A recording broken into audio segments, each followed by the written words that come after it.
back in the White House, thanks in part to many groups who largely voted for Joe Biden in 2020, including Arab Americans. As CBS's Mark Strassmann reports in tonight's Eye on America, they are closely watching Trump's second term. On the edge of Detroit, Dearborn, Michigan, is where the Middle East meets the Midwest.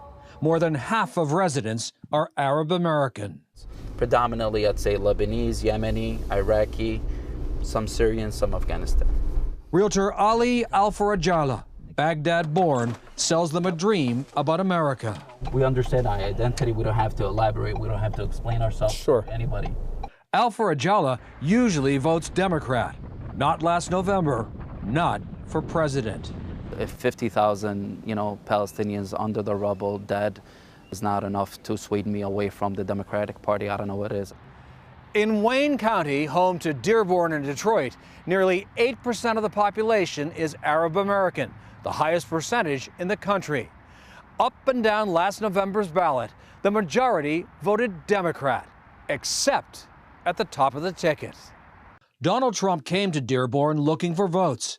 It worked.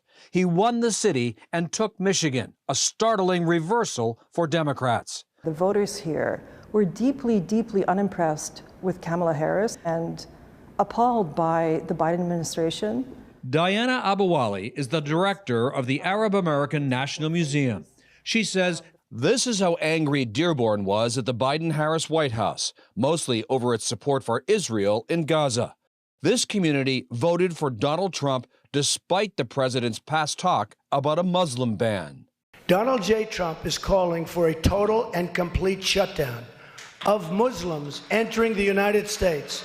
And worries about his proposal to deport millions of immigrants. For some reason, they felt that Trump was the candidate for them. He proposes a Muslim ban. Yep. He claims that after 9/11, that Arab Americans in New Jersey were celebrating.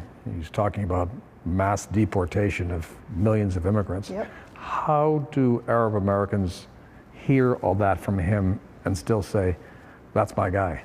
Like most Americans, Arab Americans have very short-term memories.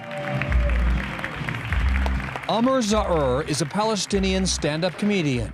He refused to vote for Kamala Harris. Did you vote angrily? Yes. Yeah, I don't think there's anything wrong with that. The most important thing was them losing, so that we could make our presence known. So important, Zaher says whatever comes next in the new Trump era is worth the risk. We get it. We understand. Anyone who has this illusion that Donald Trump is going to bring anything good for the specific interest of our community, I think is lying to themselves. While Ali Al-Farajala also sees the risk another Trump presidency may pose, he's got hope. I have a house here. I have business. I'm paying taxes. Am I going to get deported?